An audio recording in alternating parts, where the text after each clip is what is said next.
আসসালামু আলাইকুম। সেদিন আমাদের গ্রামের বাড়ি মসজিদে থেকে নামাজ পড়ে বের হওয়ার সময় খেয়াল করি মসজিদের একটি মৌমাছির চাক করেছে। তো আমার সাথে আমার ফুফাতো ভাই ছিল। সে দীর্ঘ সময় যাবৎ মৌমাছি এবং মধু নিয়ে কাজ করছে। তো মৌমাছির চাকটি সে ভালো করে দেখে যেটা বলল সেটা হচ্ছে এই চাকে মাইট পোকা আক্রমণ করেছে এবং মাইট পোকা আক্রমণ করার কারণে চাকটা আস্তে আস্তে নষ্টের দিকে চলে যাচ্ছে এবং কিছুদিনের ভিতরে হয়তো পোকাগুলো মারা যেতে পারে অথবা পোকাগুলো এখান থেকে উড়ে চলে যেতে পারে। তো সামান্য পরিমাণ কিছু মধু এখনো চাকে আছে এবং যদি এখনই সংগ্রহ করা হয় তাহলে মধুগুলো পাওয়া যাবে এবং পোকাগুলোকেও বাঁচানো যাবে অথবা এখান থেকে উড়ে যাওয়া থেকে রক্ষা করা যাবে। তো যে কথা সেই কাজ। উপস্থিত যারা মুসল্লি ছিলেন সবাই পরামর্শ দিলেন যে চাকটা তাহলে এখনই কাটা হোক এবং যে মধুটা আছে সেটা সংগ্রহ করা হোক। আমার ফুফাতো ভাই যেহেতু দীর্ঘদিন যাবৎ মৌমাছি নিয়ে কাজ করছে, সে জানে কিভাবে মৌমাছির চাক কাটতে হয়।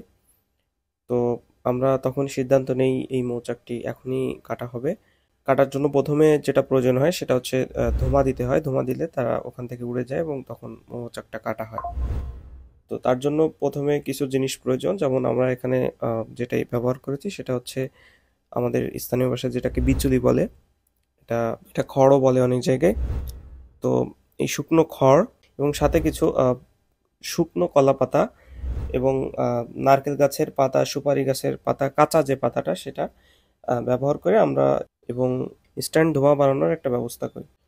তো এটা বানানো হয় প্রথমে শুকনো খড়গুলা দিয়ে, তারপর যে শুকনো কলা পাতা ছিল সেগুলা দেওয়া হয় এবং তারপর যে কাঁচা পাতাগুলো, নারকেলের পাতা, সুপারির পাতা এগুলা দিয়ে এটাকে সুন্দর করে বেঁধে নেওয়া হয়।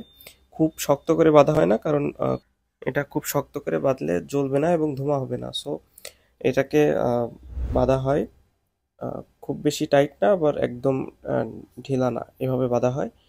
তো এটা বাঁধার পরে আমরা ফাইনালি এটাতে আগুন দেই এবং আগুন দিয়ে আমরা যে মৌমাছির চাকে সেটাতে ধোঁয়া দেই, আপনারা দেখতে পাচ্ছেন।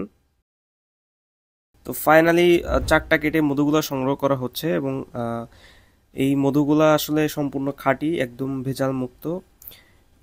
তো আগামী জুম্মায় এই মধুগুলা মসজিদের পক্ষ থেকে বিক্রি করা হবে এবং যে সর্বোচ্চ দাম দিবে সেই মধুগুলা নিতে পারবে মসজিদ থেকে।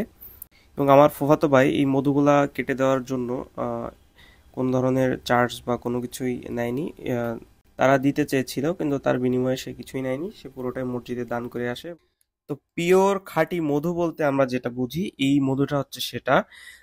অনেকে চাষের মধু ক্রয় করেন অথবা অনলাইনে বিভিন্ন মধু বিক্রেতা মধু বিক্রি করেন।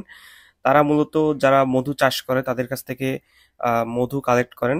তো যারা চাষ করে তারা আসলে বিভিন্ন ধরনের অসাধু পন্থা অবলম্বন করেন অথবা বিভিন্ন কেমিক্যাল অথবা চিনি এখানে ব্যবহার করেন যাতে মৌমাছি বেশি মধু উৎপাদন করতে পারে।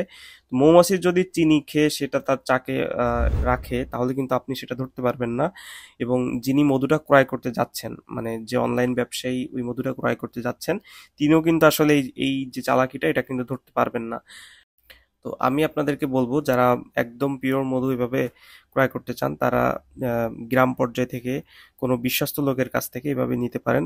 তাছাড়া অনলাইনেও নিতে পারেন, তবে একদম খাঁটি মধু যে আপনি পাচ্ছেন এটার নিশ্চয়তা আসলে দেওয়াটা 100% কারো পক্ষে সম্ভব নয়। সবাইকে অসংখ্য ধন্যবাদ ভিডিওটি শেষ পর্যন্ত দেখার জন্য।